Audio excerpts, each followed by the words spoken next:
So karma is happening, or at least seems to be a little bit when it comes to students at Columbia University, specifically the few of them, a few dozens or so, who, or nearly 80 students, who were suspended or expelled for their participation in the library break-in back in May.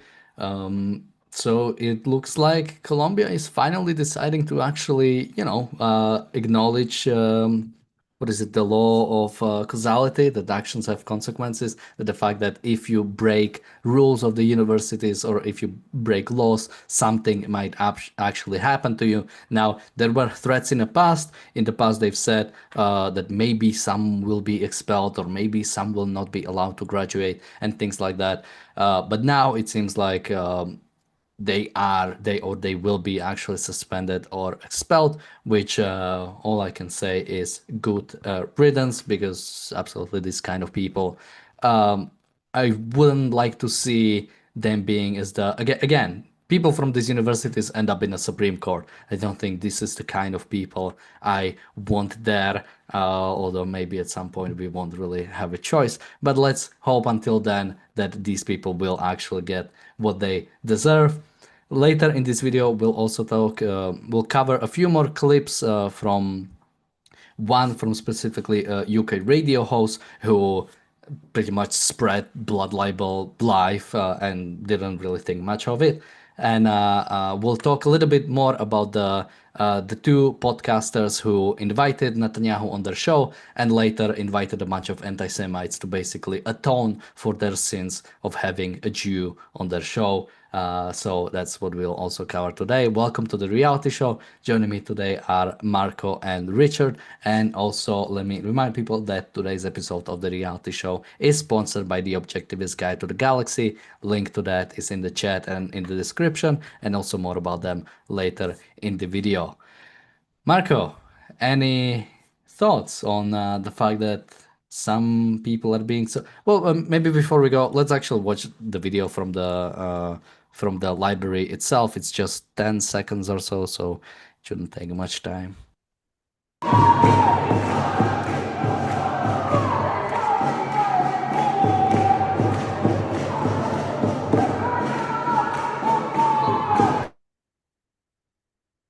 So yeah, as you would expect, a bunch of people with picnic cloths at their hats. I should also mention that people were actually hurt during this. So not to mention that even the break-in itself was, of course, breaking the rules, but also two security guards were injured when they were breaking in. Marco? Yeah, well, it wasn't just breaking the rules, it was breaking the law, we were acting as a criminal.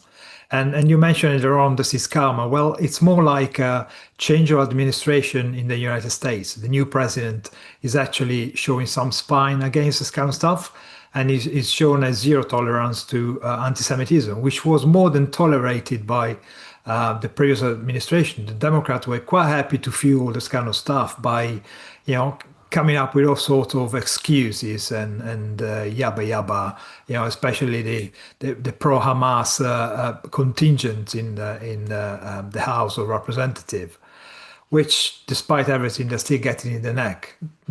Clearly, you're never enough on the side of Hamas, are you? But yeah, but what makes me laugh is particularly the Chuck Schumer line that it says the administration, i.e. Trump, is exploiting anti-Semitism. I mean, so you admit there is anti-Semitism. Anti-Semitism is not something that just floats in the air. It's actually a bunch of people who choose to hate and be really racist against people from Israel or Jewish people, people who practice Judaism. So you're quite happy for that to exist. And just doing something about it is a problem, is it? Wow, great. Yeah, so the university hasn't actually said how many people this has affected, and they're obviously not naming individual people. But one aggrieved organisation who's on the side of those who are affected has said it's 80 people. So if it's anything like that, it is a substantial number. And we're talking about them being suspended, expelled, or having their degrees revoked. which is only just desserts for the breaking of the rules that they did. Absolutely, and I think it's proof that being part of a mob is neither a defense nor a safety net, and neither should it be. Because just because you're part of a large group doesn't mean that you should not be subjected to the consequences of your own actions, because you're taking actions as an individual, even as part of a group. And just assuming that you're too large a number to be affected is a phony way of going about it, a false conclusion to draw. It's all too often a conclusion that people do draw, because it's all too often how authorities and organizations do deal with things, but it's not how they should. And this is a nice example of them actually doing the right thing. Now, I do agree with Marco in the sense that obviously Trump withdrew like $400 million of funding, government funding to Colombia, and Colombia wants its money back. Not that it deserves, not that it's entitled to that money, but it knows that what it used to get, and it would like it again. And therefore, I doubt, without that threat, that any of these expulsions or revocations or suspensions would have occurred. But nevertheless, it's good to see for sure. And according to the Gaza Department of Education, apparently it's 80,000 people, all children, suspended. Yeah, and that's 2.5 times as many as there are students in Colombia, which would make sense with the way Hamas numbers have been getting, because last time I've heard about 5 million people in Gaza died. I think, well, I'm actually trying to remember what is the latest number. I think hundreds of thousands is the last one I've heard in Gaza have died. So yeah, this is the same kind of thing. Now, Richard, you mentioned, both of you mentioned sort of like what might have been the motivation behind this, and it is definitely probable that sort of like Trump's threats, or not even threats, actual actions when it comes to sort of taking money from Colombia are the reason behind it. And I was thinking about it because, on like, in one way, it's definitely good, less and not even less anti-Semites. The anti-Semitism is not necessarily even the problem. Like, people who are actually like breaking a law and get away with it is not the kind of people I want in the most prestigious universities in America, or in the world for that matter. But even then, even anti-Semites probably not the best people you would want in those universities. But when it comes to sort of government action, it sort of again goes two ways, right? Because yeah, these universities should not get any public support. They are private universities, and it's not the role of the government to give money to universities. But also one reason. The reason why it also goes both ways is because of their government support, those private institutions can get away with stuff, right? The fact is that after the campus intifada started, Columbia universities and many others have actually started losing a lot of their private funding. Basically, a lot of former alumni stopped supporting Columbia University because of their basically inaction when it comes to combating anti-Semitism and combating this amount of breaking rules. So yeah, I think it's a still good step to take out the money, since if they are getting the money, they are able to withstand it more. Marco, any comments on specifically the sort of like the motivation of doing this? Yeah. Yes, I mean, apart from the money, it's true. The state shouldn't fund university, shouldn't subsidize any kind of propaganda, because effectively, if you give money to these universities will be trying to appease the government of the day, which will effectively create a state-mandated propaganda. But in this case, it's about rule of law, and the administration, Trump, is pushing this to be followed. He's going against the flagrant anti-Semitism in the universities. But of course, the universities are just hotbeds for people against who are teaching and learning to be against civilization as such. So it's not just the fact that it's anti-Semitism involved. Any form of violence directed to any group, whether they're Jews or Muslims or atheists or whatever, Buddhists or whatever, it shouldn't be acceptable. Violence is never acceptable. Criminality and damage of private property is never acceptable. But in the end, what are these protesters protesting for? That's the issue, isn't it? They're protesting against a state which defended itself after being attacked. It's effectively protesting for the savages which committed the atrocity of October the 7th. By supporting the so-called Palestinians. Well, first of all, the Palestinian terms, we know how empty that is, but they're supporting the people who are arguing in favor of Islamism to be spread across the world. So these are not well-meaning students. These are effectively brainwashed, driven to supporting the very ideas that eventually will destroy them. But of course, being student, being young, they don't really see that as such. So it's up to the grown-up, if you like, to put regulation in place that make sure this kind of stuff doesn't happen.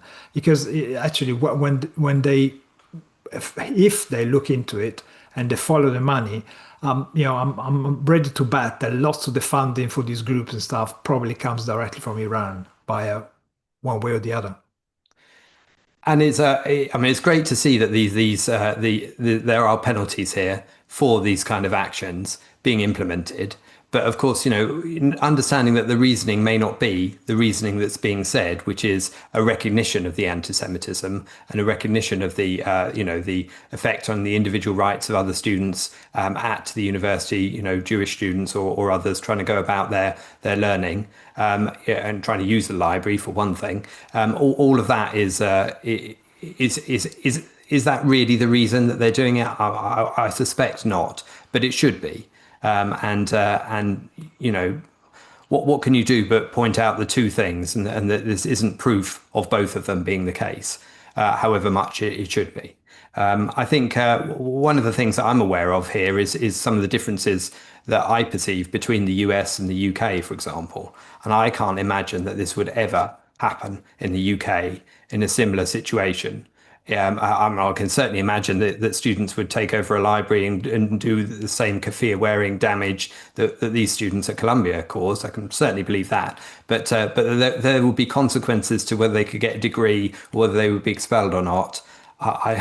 I think pigs would fly before that would happen. And that fits into the difference between the UK and the US. And certainly we're a worse state in terms of our culture where it comes to the consequences of actions, because it seems to be an endless sequence of appeals in every situation, or it seems to be a plow on regardless attitude, even if you have been technically admonished by somebody for breaking the rules or breaking the law even. That's why shoplifting is sadly so prolific, because there are so many excuses for it given by so many people. And of course, you're violating the principle of private property as soon as you accept any level of shoplifting. You're advocating the principle of theft as soon as you accept any level of shoplifting, and you deserve to have your own stuff nicked and learn the lesson yourself as a result. And even at the top level in the UK, I mean, take the fact that the Supreme Court in the UK came out with a statement about what is a woman and decided that it was a biological woman. Biological was the answer to it, and therefore came out with the right answer for what is a woman. And yet so many people, even after the Supreme Court in the UK has made that judgment, even within public bodies, are still treating it as if the judgment didn't occur. They're still treating it as if that never took place in the first place, and carrying on regardless, because they don't recognise the fact that a judgment has been given and it is firm. They don't recognise the court procedure and that it goes right up to the top, and therefore they think there's always another excuse, another way out. There's always my truth which I can continue to utter regardless of what has been objectively determined. Yeah, I was just thinking, why is this UK Supreme Court ruling on what is a woman? That's not Well, something. because our prime minister at the age of over 60 has just discovered it. So, somebody have to give a proper answer. Well, with that, I want to move. Well, one of the reasons why I wanted to talk about specifically the Colombia stuff is, there seems to be sort of finally now when you commit crimes specifically and oftentimes targeting or inspired by anti-Semitism, targeting Jewish people or Israel itself, now there seems to be some consequences which oftentimes in the past there hasn't been, either rhetorically or even physically. So one of the other things I wanted to cover today is specifically this UK radio host.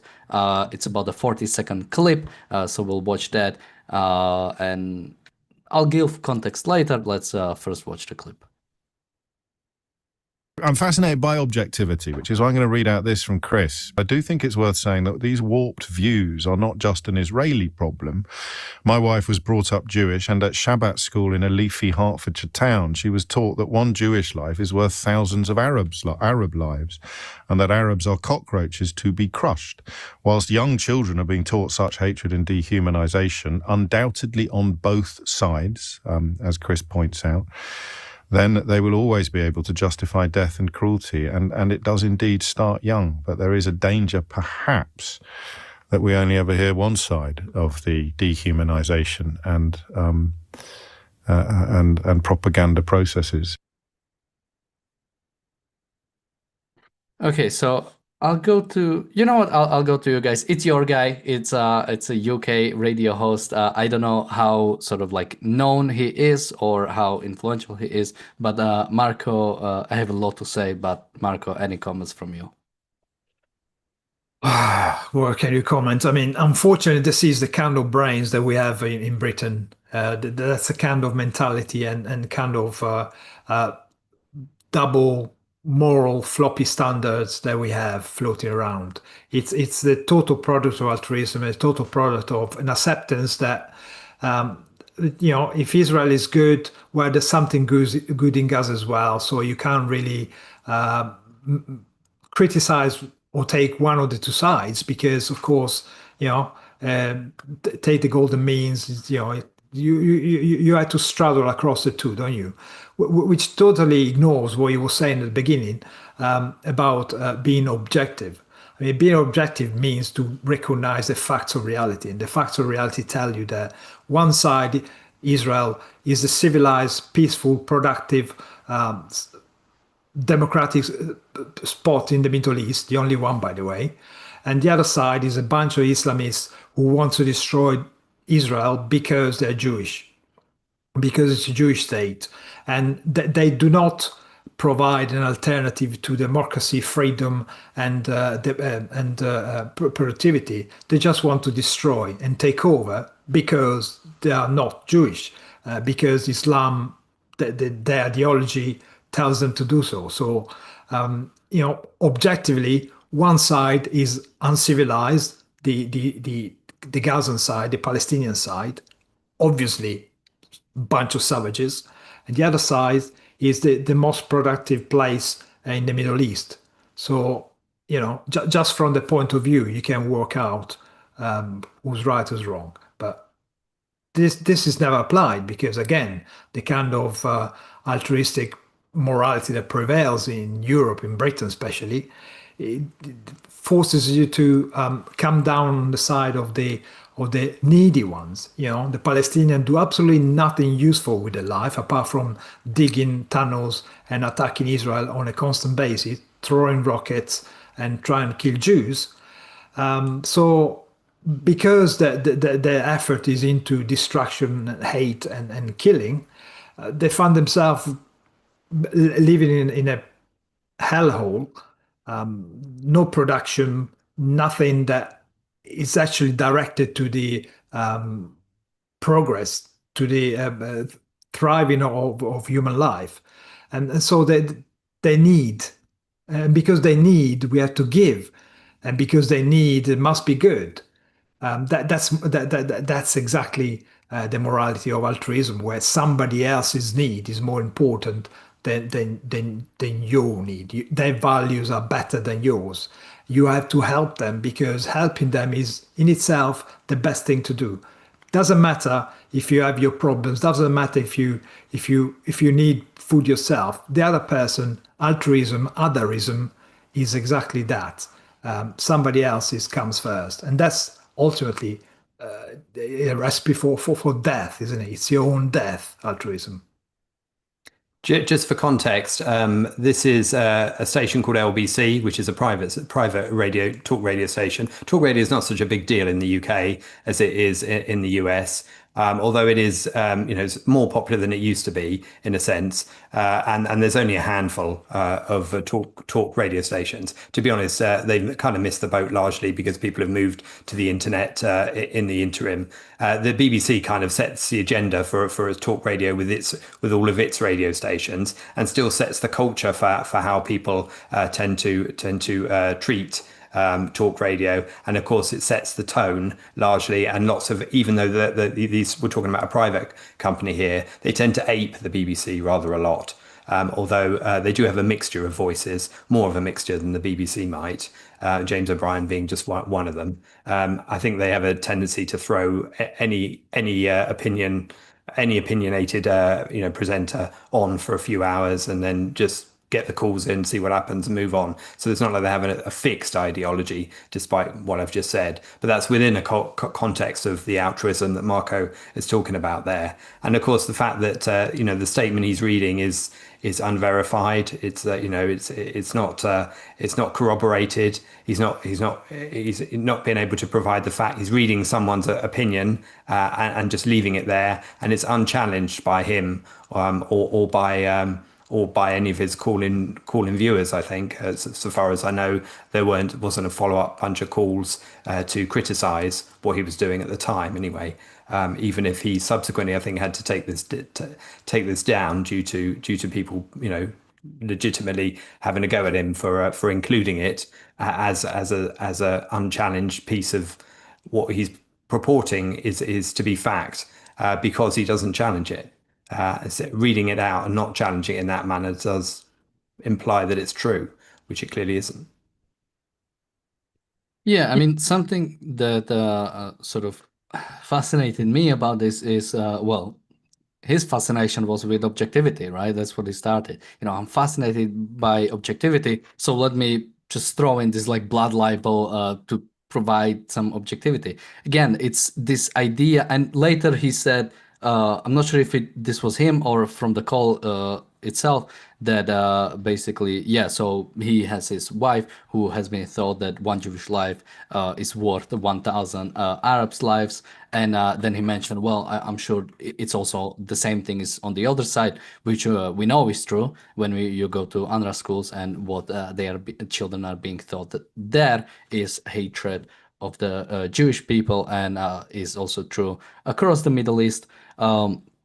But yeah, again, trying to say that objectivity is this sort of equal thing on both sides. That basically objectivity means you spend 30 minutes talking about how Hamas raped women on October 7th, killed and kidnapped people, kidnapped the babies and have them killed, when one Hamas member has beaten up the children with his own arms and is repeatedly sending rockets to Israel.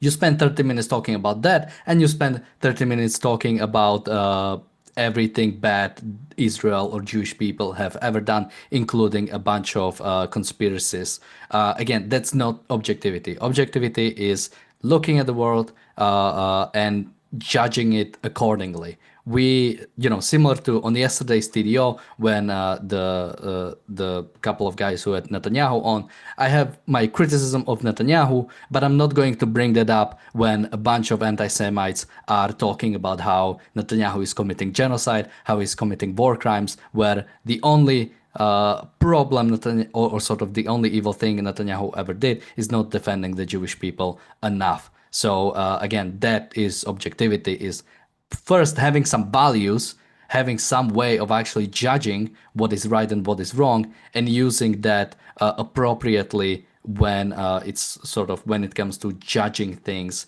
in their proper context, not simply listing a bunch of bad things both sides have done and making sure it's an equal number on both sides of how many bad things they have done.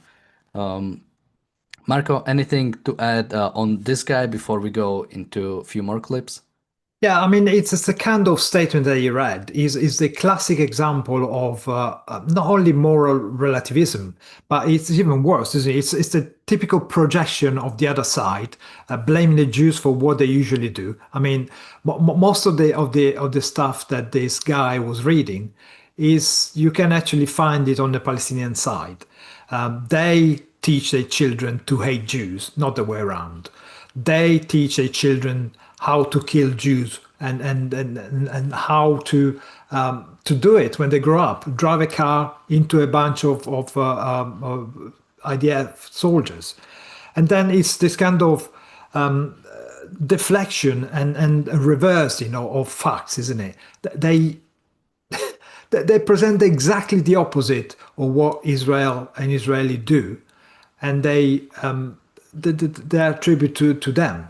It's just, I mean, it's ridiculous. It's so farcical. Again, objectivity comes from observing reality. Not listen to what I tell you, but look at the facts, use your head, and think and put them together.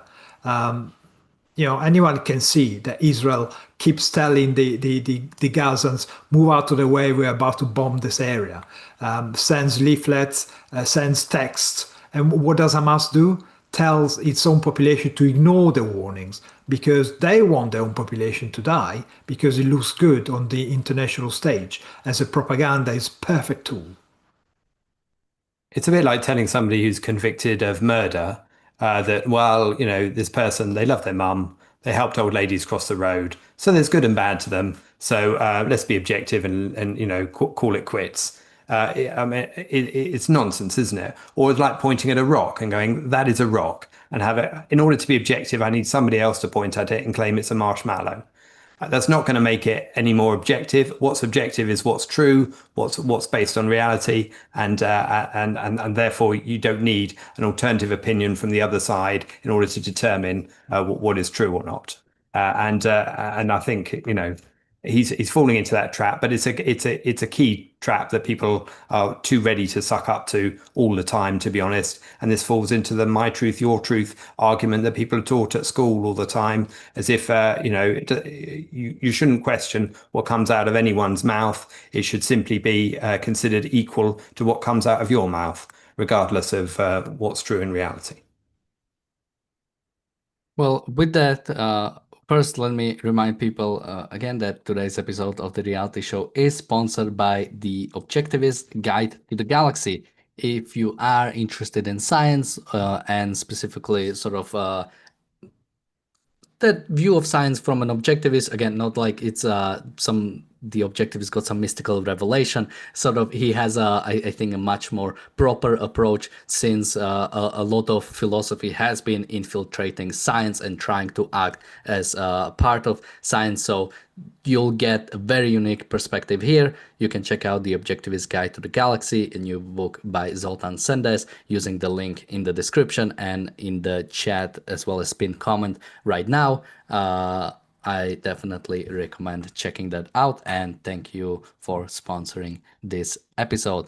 Let's look at this. So just a reminder, we covered this on yesterday's TDO, where these two guys who basically have a podcast got a chance. They are a bit closer to the Trump administration, so they had Trump and JD Vance in the past, and because of that they were able to get Netanyahu for an interview. Again, Netanyahu is somebody who rarely gives an interview, so this was a unique opportunity for them, but they are not necessarily sort of interested in politics that much, so it wasn't really that much focus on the war or Netanyahu as a politician himself, although they did talk about it. But afterwards, they started getting a lot of hate. So what they did after I think either the day off or the day after they released this, is they invited a bunch of anti-Semites, and we're talking about like actual anti-Semites, like Hassan Piker, the runner-upper for the Anti-Semite of the Year 2024,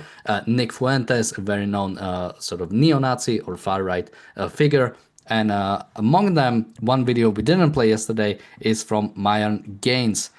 He's the host of the Fresh and Fit podcast, who he is an anti-Semite, but I think you'll be able to find that out. He's also a misogynist, but maybe we can talk about that some other time. Hopefully not. I really don't want to talk about this guy again. So yeah, let's just watch it. It's the whole clip is about 3 minutes, so we'll watch it in parts, not all together, because I don't want us to do something bad to ourselves. So let's watch a little bit. With the fact that we had him on in the first place. 100%. Well, I watched it, and he lied to y'all about a bunch of shit. So that's kind of what it is. Like, I know Hassan didn't watch it, so he's over here lecturing like a fucking dickhead, but I actually watched the interview. You lied about a bunch of shit. Like, for example, one of the things he lied about was like, oh, they were burning babies alive. That's not true. A lot of the shit that happened on October 7th was a lie. There was no mass rapes. There was no beheaded babies. Whoa. Really? Oh, yeah, dude. Like that's, bro. He fucking was just saying, look, if you guys want me to really go through this, I can. But a lot of the stuff that went down on October 7th was sensationalized and a fucking lie. Look at your chat. They know I'm telling the truth. Let me see. Look at your chat right now. A lot of the shit that went down on October 7th was a fucking lie. And most people don't have the balls to fucking call this shit out, dude. There was no beheaded babies, no babies in ovens. Okay. Mass rapes were a lie. Look at your chat, bro. But murders happened? They're saying facts, but Murders happened or no murders? chill. No, murders happened, but Yeah. it's very important for you guys to understand how the murders went down. So there were 1,200 people. Okay, I know what they are going in later. Jesus, that's a lot. Okay, so again, you have these guys. They know nothing really. They have no idea what's really going on. They have no knowledge on October 7th, no sort of deeper understanding. But again, just think of what is happening here. They had a prime minister of Israel on their podcast to basically. They had a unique opportunity. I mean, come on. Having Netanyahu on, nobody would sort of deny that opportunity. But now, one of them is also Jewish, by the way. Now they have to get these anti-Semite to basically apologize for having somebody like that on. They, I think one of the clips we played yesterday was somebody said to them, having Netanyahu on is like having Hitler on, and they've said, well, that's actually a really good point. Again, the reason why I want to show this is exactly what gets Jews killed. The fact that once you have a person on, again, Netanyahu, no war criminal, he's somebody who's actually defending the Jewish lives, somebody who's or is the head of state of a Jewish state that is trying to defend Jewish lives. There is nothing Israel, especially when I'm talking to these people, I will not admit that there's a single thing Israel has done wrong when it comes to conducting this war. Israel has been doing the best it could when it comes to properly waging this war. But when you have this instance of you have to apologize for your life, you have to apologize for inviting somebody who wants to defend the lives of his citizens. That's what gets, I think, Jews killed, because you accept this kind of anti-Semitism. You say it's okay, and it's something you have to apologize for. I'm not sure how much we want to cover specific points. He said there were no beheaded babies, no mass rapes. There were absolutely mass rapes. I mean, I don't want to say even the UN, but the United Nations have a report about saying that there were mass rapes committed on October 7th. It was a tactic used by Hamas as a part of psychological warfare. When it comes to beheaded babies, I think originally there was the story of 40 beheaded babies that sort of was untrue as far as I'm concerned. But the fact is that they were sort of babies found without their heads on. So this did indeed happen. Not to say that even if it didn't happen, like somehow this would be okay, or sort of it would change that much. But again, trying to put it as trying to say that what Hamas has committed, trying to put it down, trying to say, well, it wasn't as bad, killing civilians, killing people who are enjoying themselves as festival wasn't as bad because it wasn't sort of as bad as some people were saying. Again, this is straight up just trying to minimize the horrible act of October 7th. Marco, any points for either just sort of like broadly of this whole conversation or sort of specific things he brought up? Well, here is where we see pure evil in action. This is a bunch of people, the guy on the left and the two, by the way, are they brothers, twins? I don't know. And the other two people talking about stuff. Well, you're the one to talk. Talking about stuff they don't actually understand. They don't understand because they don't use their brains. Here, it's a massive failure of thinking. They do not think in principles. They just focus on single concrete events. For example, the guy who says October the 7th is a lie because children weren't put in ovens and weren't beheaded. Well, it's like saying that in 1969 we didn't go on the moon because we didn't use a starship. Well, yeah, we went to a rocket instead, but they still went on the moon. We still, humans still walked on the moon. And all this kind of conspiracy theory always rely on a very specific fact, which is not true, which is then extrapolated to deny the whole thing. So the fact that it was a mistake to report that children were beheaded and put in ovens, because in the confusion of the very few hours after the atrocity that Hamas committed, you couldn't actually know exactly what happened. So these voices went out and these things were said, which turned out not to be true. But it was true that 1,300 people were murdered, butchered, not just murdered, butchered. And it's true that the 50 hostages of the 250 that was taken on that day are still held by Hamas. That's why Hamas is doing negotiation on the release of the hostages, because they've got it. Hamas itself proud itself during the slaughter by showing online, on camera, on social media, often on the account of the victims, people being killed. They showed that they broadcasted live their own atrocities, and these people are still doubting even their side are doubting. When events are not fitting within the narrative, they discard them, whether they come from the IDF and the Israeli side, or whether they come from the very own side, the pro-Hamas Islamic jihadi camp. So this is a total refusal to think, to be objective, to recognize what reality is, to engage their own brain. Take these facts, take these events that you've seen, think about, hang on, what's happened here, who attacked whom, and then make your own. But if they're unable to think, if they're just thinking by very small details without seeing the bigger picture, well, this is where everything falls down. This is what makes you a puppet in the hand of the first dictator who comes round and tell you what to think. Because these people are not just second-handers; they are totally unable to think properly, and that's ultimately the ultimate evil: refusing to engage your brain in order to understand what happens out there. Yeah, I mean, I can only reiterate that. I mean, what he's doing here is attempting to quibble with the detail in order to chuck out what's of essential relevance. And the essential relevance is the mass evil, violence, and death that was caused by murderers breaking into Israel and attacking innocent people wherever they could find them.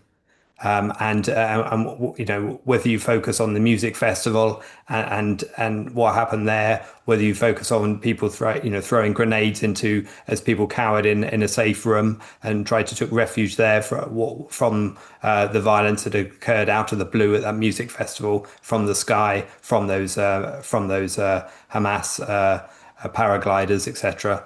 I mean, to try and dismiss it all on the basis of that, and then try and underline the word lie wherever you can, rather than recognize what's the crucial truth that is true to this day, and is the cause of what's happened since, is deliberately despicable. And look at what this guy does. He tries to play it both ways. He says most people don't know this, and then he says, look at what most people say in the chat. I mean, I haven't got words. Yeah, absolutely. And well, there's something I want to comment on, but I think he starts talking about it in a bit. So let's just watch. I'm not sure if we watched the whole thing, but let's watch a little bit, just a little bit more. That died on that day, right? 400 of those people that were killed were IDF soldiers, which by international law means they are enemy combatants and they're fair game. Next was about 800 people died. Now, this is the part that no one wants to talk about. The 800 that died, right, that were civilians, we'll also keep in mind that everyone in Israel has to join the IDF at some point and do service. So you can make the argument that they're enemy combatants, but that's fine. Let's go with 800 civilians, right? Those 800 civilians, we don't know who Hamas killed versus who the IDF killed. Now, I know you guys are probably saying like, yo, what the fuck? The reason for that, guys, is there was a controversial directive activated that day called the Hannibal Directive. The Hannibal Directive is authorization from the government to kill Israeli citizens and or soldiers when they're about to be kidnapped by Palestinian militias. And the reason why they do this is so they don't end up in a position where they have to exercise diplomacy and do hostages exchanges. They learned this with a guy back in 2006 named Gilad Shalit. So what Hamas did when they went in there, the goal was to get as many hostages as possible to negotiate the release of Palestinian prisoners that are in Israel. Again, I'm not here to condone their behavior, but I'm here to tell you guys why they did the said behavior and what really went down and what the intention was. So when we talk about the 800 Israelis that were killed, innocent people were killed. I'm not refuting that. But what I will say is a lot of those innocent people that were killed by the IDF. How do we know this? Because they were shot by Apache helicopters with Hellfire missiles. Hamas doesn't have that. There was some of them in the kibbutzes, which is their homes. I mean, they Myron, this is crazy now. We're going conspiracy theories. This is not conspiracy theories, bro. This is 100%. No, conspiracy theory, bro. Okay, let's cover a bunch of those points. Again, I love that there is something like words have meaning. You cannot say all this shit. I'm sorry for my language, but you cannot say all this stuff and they say, well, I don't condone this, but you know, I don't think 6 million Jews died on Holocaust, but you know, it's not like I don't have a like this is the exact same thing. You cannot say this stuff and then say, well, I'm sure innocents were killed. So again, like let's just go by this. So first he says 400 soldiers died and they are fair game. They're not fair game. So you can invade countries now. So Russia, every soldier Russia killed, it's a fair game. If China invades America, they can kill all the soldiers and it's a fair game. What does that, according to international law, mean? There is no such thing. You cannot start a war. War is itself not legal under international law. You cannot just start a war and say, as long as you kill soldiers, it's somehow a fair game. What he's like, I want to say he's being confused, but this is straight up propaganda. This is not just something you can hide behind confusion, especially when he's coming out so authoritative. Then he made a comment that all Israeli citizens have to serve in the IDF, so you can make the case that they are combatants. So basically, you can kill all Jews. You can kill babies, right? Because they will be in the IDF at some point, so they're basically combatants. It's the same kind of deal. Not to mention, at Nova Festival, you had a bunch of foreign nationals. You had foreign nationals that were taken hostage, including Americans and many other, and there were foreign nationals killed on that day. So again, trying to make a confusion out of this whole situation, bringing up Hannibal Directive. Again, even if it did happen, well, one, I don't even think Hannibal Directive even sort of applies to civilians. I think it's specifically a military doctrine, and even then, at the most, a few people were killed by that. Trying to say 800 of them died because of it. Not to mention, even the whole thing that there is this situation was because of Hamas. Every single death, even by the IDF, is on Hamas. These people would not be in danger. These people would not be threatened if Hamas didn't invade Israel. And yeah, then he said, I do not condone this behavior, but somehow I have every single justification for the actions of Hamas. Marco, any thoughts? Well, I got thoughts, but probably better if I don't voice them. Well, this guy is just poor idiot, really. I mean, first of all, yes, it's true. Most Israelis will be conscripted in the IDF, but at the same time, all Gazans are Hamas.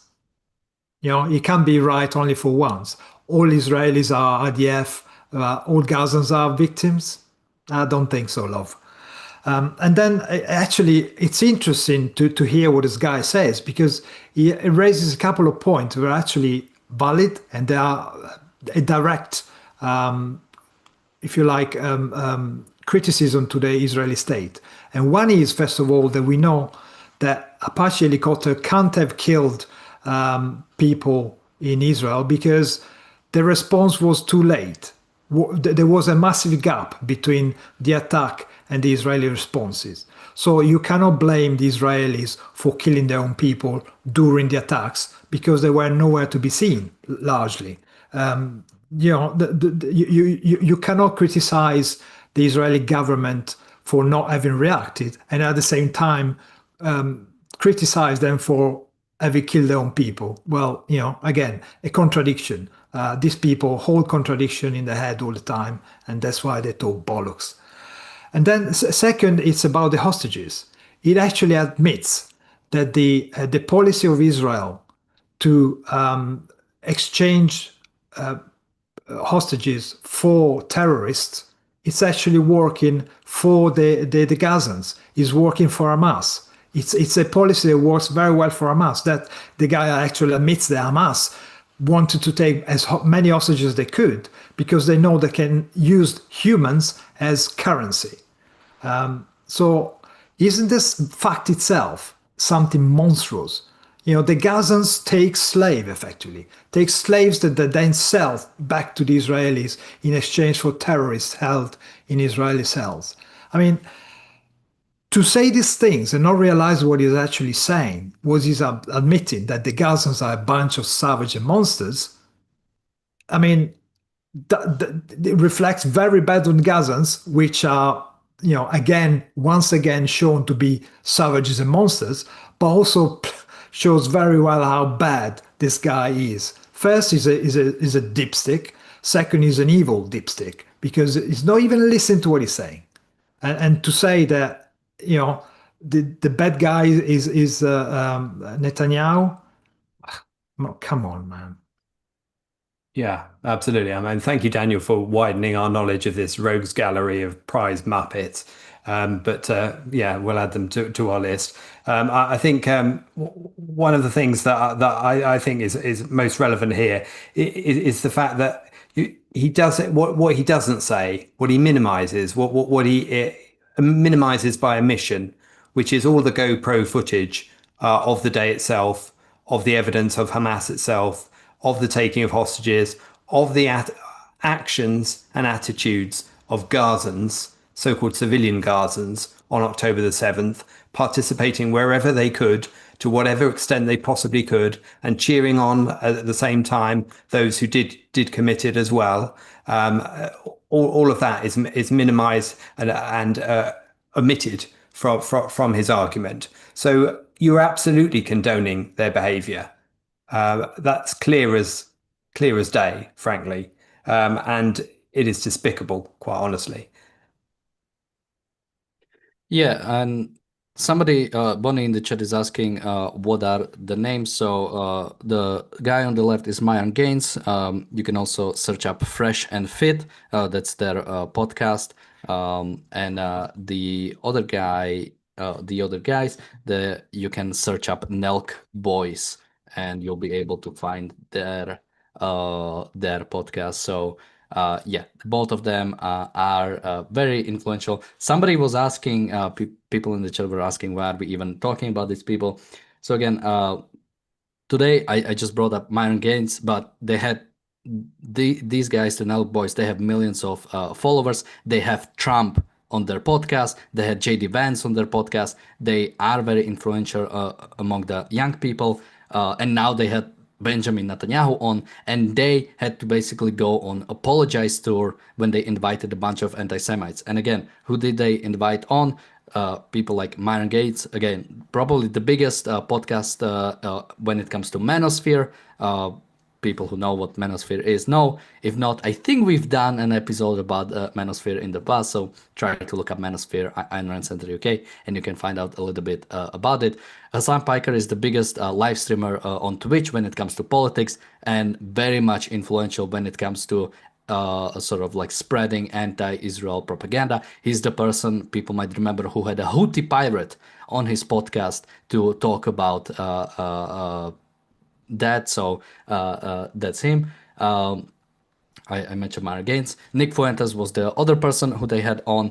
Nick Fuentes is probably the biggest person when it comes to the alt-right, or sort of the basically the sort of like a somewhat of a neo-Nazi sort of movement. Again, a complete anti-Semite and very influential when it comes to that sort of like a right wing, but sort of like, yeah, basically alt-right, I think is the proper term. And they also had Sneak on, who's luckily not that influential anymore, but he's a guy who basically became Muslim to basically get that sort of clout and to talk about Jews and that kind of stuff. So again, maybe people don't know these guys, but trust me, next generation knows and listens to these people, so they have to be talked about.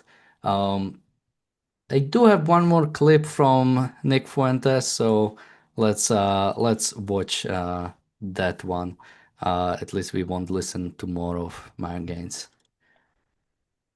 And you also have to keep in mind that, you said before you brought me on that I'm canceled. You don't know a lot about me, that you think I hate Jewish people.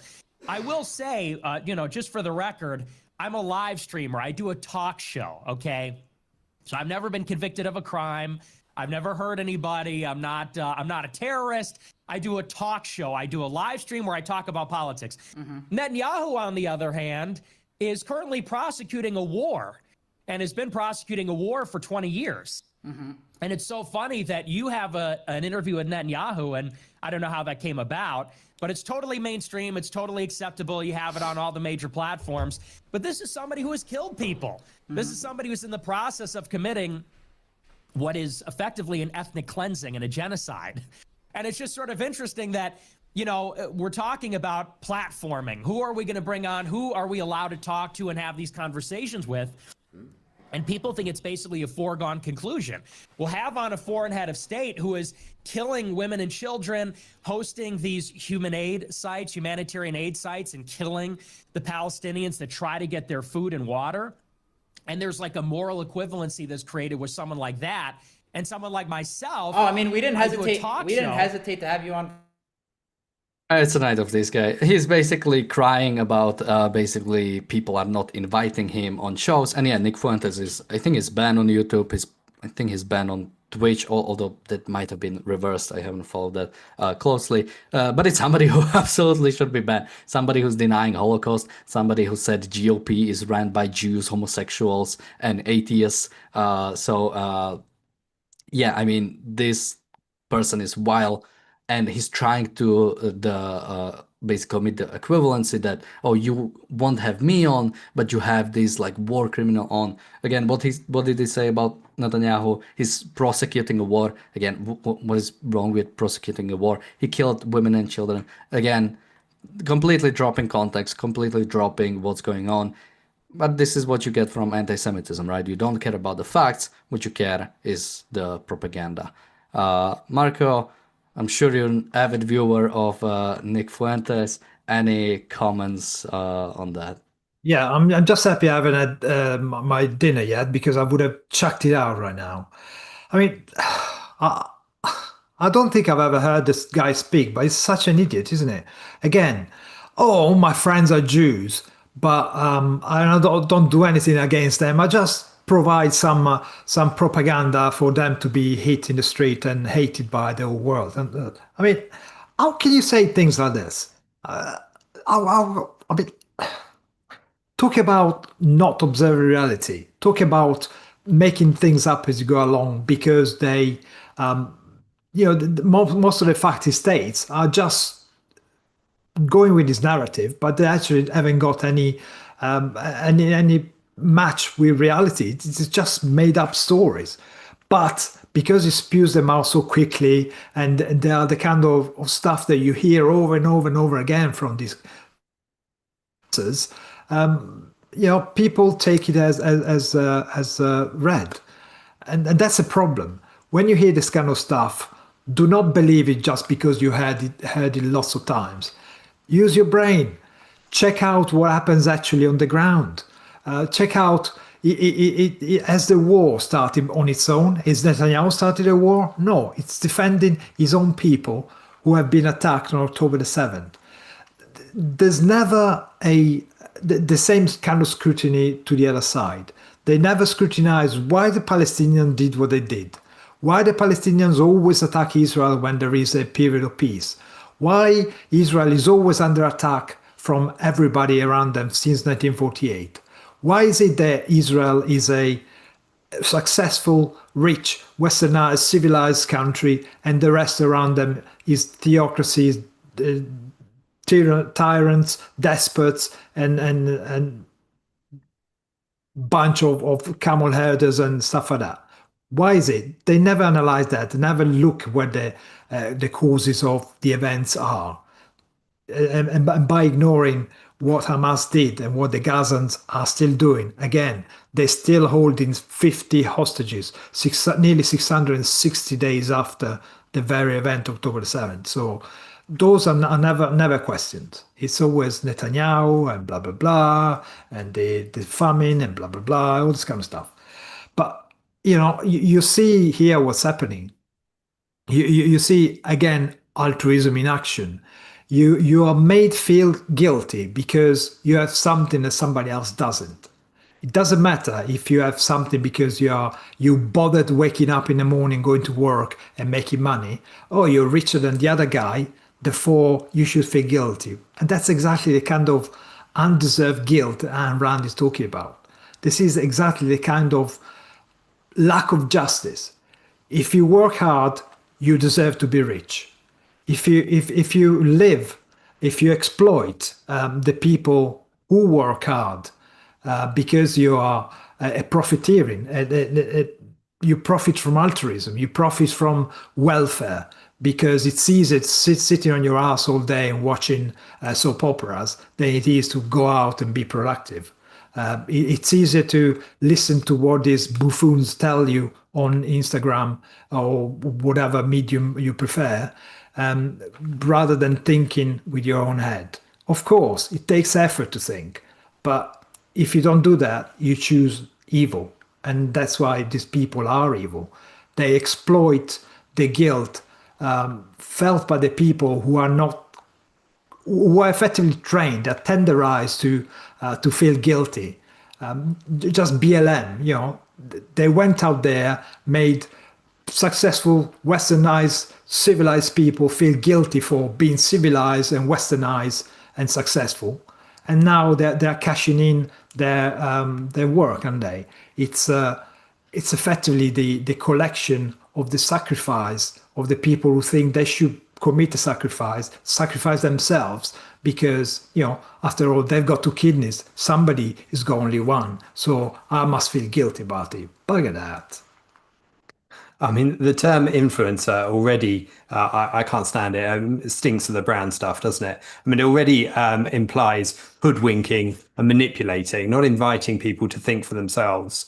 I don't want anybody to line up either behind me or with me on any subject unless they too have looked at reality and recognized the objective truth themselves. Influencing it strikes me as a con man's word, quite honestly. And here the con is to try and equate a talk show host with a head of state and imply there's no difference whatsoever, because that's what you're really doing.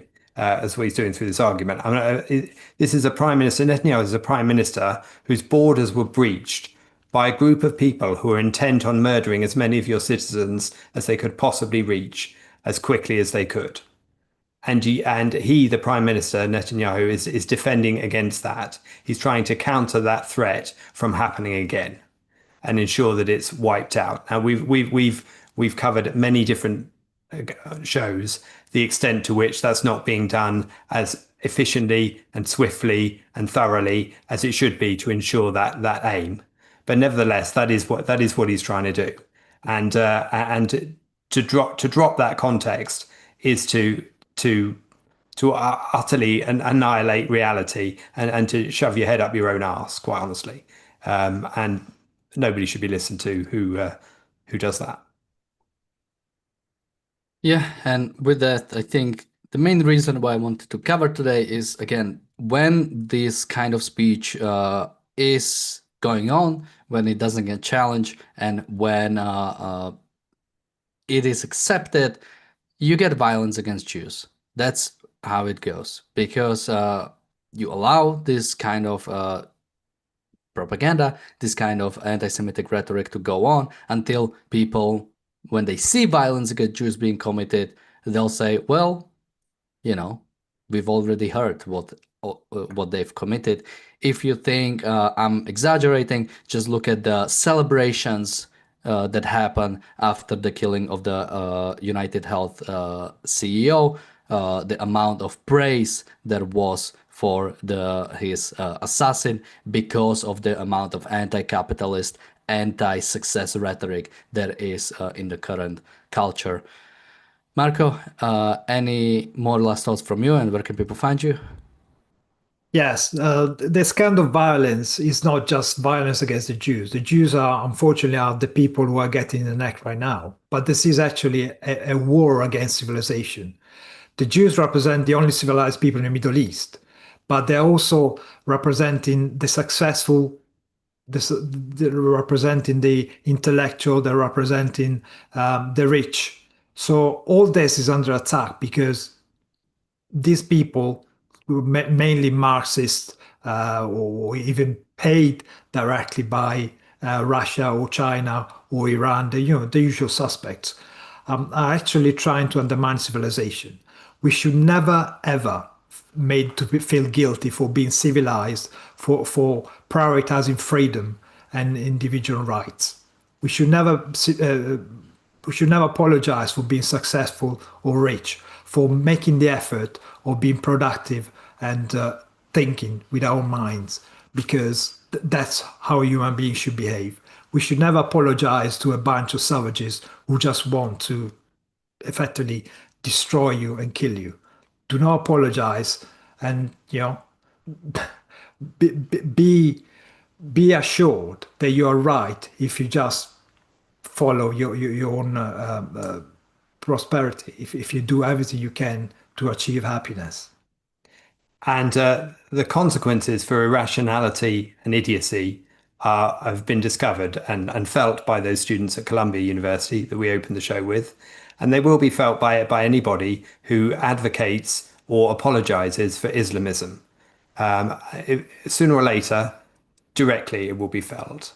And of course, it's being felt constantly by many people across the world at the moment. And it's up to each and every one of us to call out that irrationality and idiocy and the evil ideology which it supports wherever we see it, in private conversations as much as in public settings such as we're doing right now. So I would urge people to do that. And in terms of where you can find us, you can find lots of the principles which we've laid out in short form material on the Briefly Objective, the sister channel to this. The link's in the description below, where it says for short form material. Please click here, and you can check those out. Please watch as many of those as you can, and you know, social media is useful for some things, including forwarding those on. So so please do it. Thank you. Well, we also have a super chat from Jeff. Thank you so much. Super chat from Bonnie. Thank you so much. And a super chat from Bronx Guy Can Hill Road. Thank you so much. And let me remind people that today's episode of the reality show has been sponsored by the Objectivist Guide to the Galaxy. You can find out more about it following the link in the chat and in the description. And also, I had to break it to you guys, but you are influencers when you appear on these shows. With that, thank you everybody for watching today. We'll be back tomorrow with another episode of the Daily Objective and the reality show. Bye-bye. Bye.